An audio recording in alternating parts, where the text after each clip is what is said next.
Ya, baik, bismillahirrahmanirrahim. Assalamualaikum warahmatullahi wabarakatuh.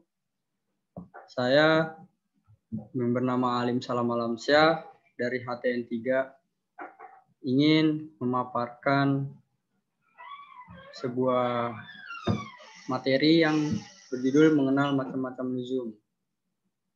Nah,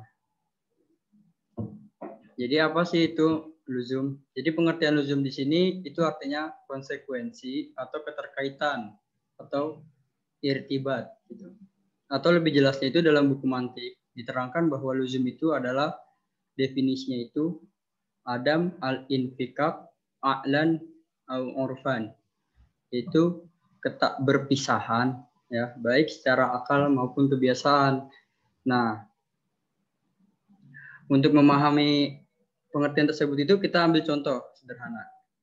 Ya, misalkan antara api dan panas. Jadi api dan panas itu dua hal yang berbeda kan, tapi meskipun berbeda itu saling terikat gitu kan. Buktinya apa? Manakala disebut api, pasti bakal tuh kita akan merasakan yang namanya panas gitu. Jadi api dalam hal ini disebut malzum, kemudian panas yang kita pahami itu disebut lazim seperti itu. Nah kemudian, jadi untuk membedakan luzum ini ada yang muktabar, ya, ada yang juga ghairu muktabar. Nah di sini itu kan sebelum masuk ke berdasarkan kejelasan dan tidak kejelasannya itu secara umum nih ya, pembagian luzum itu dilihat dari beberapa sisi. Yang pertama itu tadi ya, aspek kejelasan, yang kedua itu dan ketidakjelasannya gitu kan. Nah jadi seperti itu. Kemudian ada juga dari aspek ruang dan tempatnya gitu kan.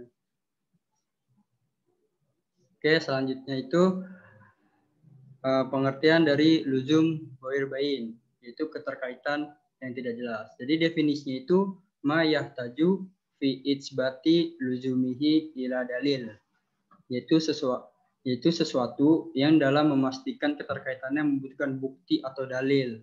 Nah, contohnya itu luzum ghair bain itu alam dan kebaruan atau al-hudud. Ya, jadi adakah keterkaitan di keduanya itu? Ya ada, tapi tidak jelas gitu kan. Ya bagi orang beriman itu memang mungkin itu sudah jelas ya, antara alam dan kebaruan itu. Tapi bagi orang yang tidak tahu menahu tentang hakikat alam, tentu saja membutuhkan dalil gitu kan.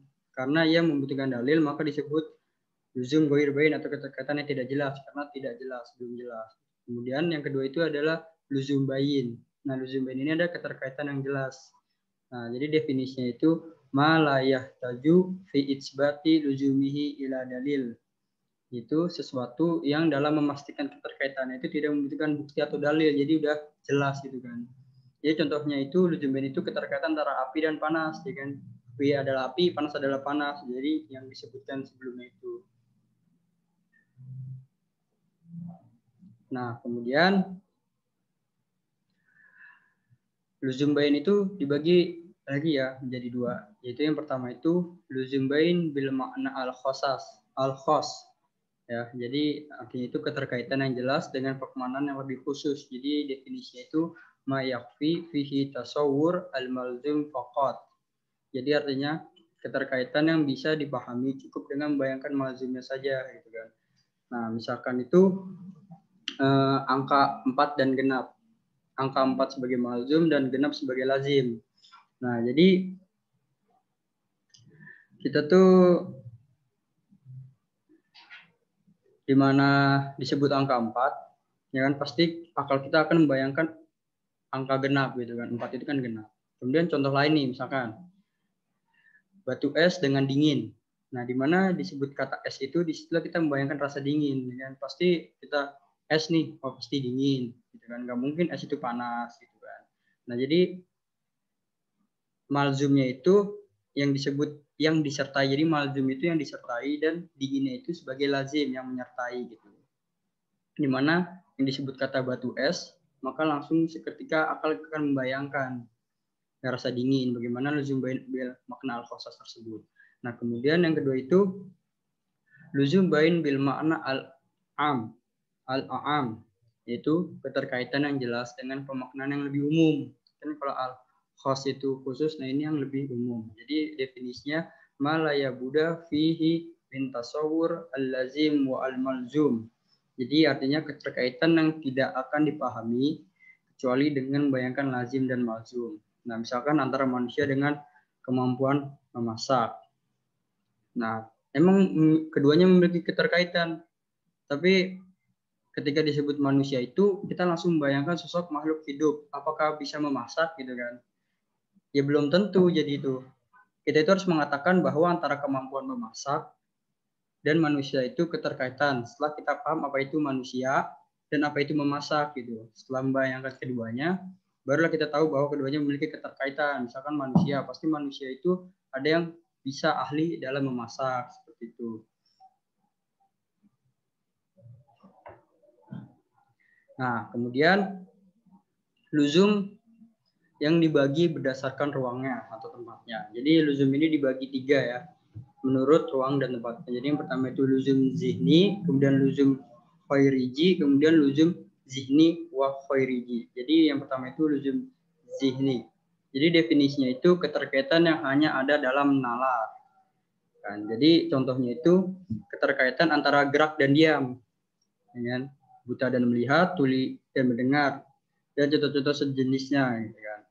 Tapi akal kita itu bisa saja mengatakan bahwa dua hal itu memiliki keterkaitan. Antara tidak mungkin bisa membayangkan hakikat gerak kecuali jika kita tahu itu diam. Gitu. Jadi Anda akan sulit membayangkan apa itu buta kecuali jika Anda tahu apa itu melihat. Gitu. Terus keduanya memiliki keterkaitan juga. Tapi keterkaitan itu hanya ada dalam nalar.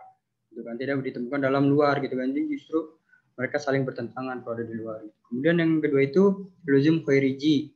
Itu definisinya itu keterkaitan yang hanya ada di alam luar. Contohnya itu keterkaitan antara burung gagak dan warna hitam. Nah, faktanya kita tahu bahwa tidak ada burung gagak yang berwarna hitam. Pasti burung gagak berwarna hitam, warna putih gitu kan. Kecuali dia kelainan. Nah, dengan kata lain di luar itu kita menyaksikan keterkaitan yang erat dengan antara warna hitam dengan burung gagak. Tapi akal kita bisa saja membayangkan burung gagak yang berwarna lain. Karena itu keterkaitan ini hanya ada di alam luar gitu kan. Karena faktor lain, bukan karena nalar. Sementara akal kita bisa saja menafikan keterkaitan tersebut. Karena keterkaitan ini hanya ada di alam luar. Maka kita bisa jadikan dasar. Nah, kemudian yang ketiga ini, yaitu luzum zihni wa khairiji. Jadi definisinya itu keterkaitan yang ada dalam akal juga ada dalam luar. Juga ada di alam luar ya. Contohnya itu keterkaitan antara angka 3 dan makna ganjil. Nah, jadi akal kita tidak mungkin kan menolak adanya keterkaitan antara 3 dengan makna ganjil di luar. Di alam luar juga kita tidak akan menemukan angka 3 ya kecuali dia ganjil seperti itu. Oke, sekian yang bisa saya sampaikan. Mungkin kekurangannya dimaafkan. Mohon maaf karena kita hanya belajar untuk memenuhi tugas mandiri ilmu mantik. Ya sekian. Alhamdulillahirrahmanirrahim. Wassalamualaikum warahmatullahi wabarakatuh.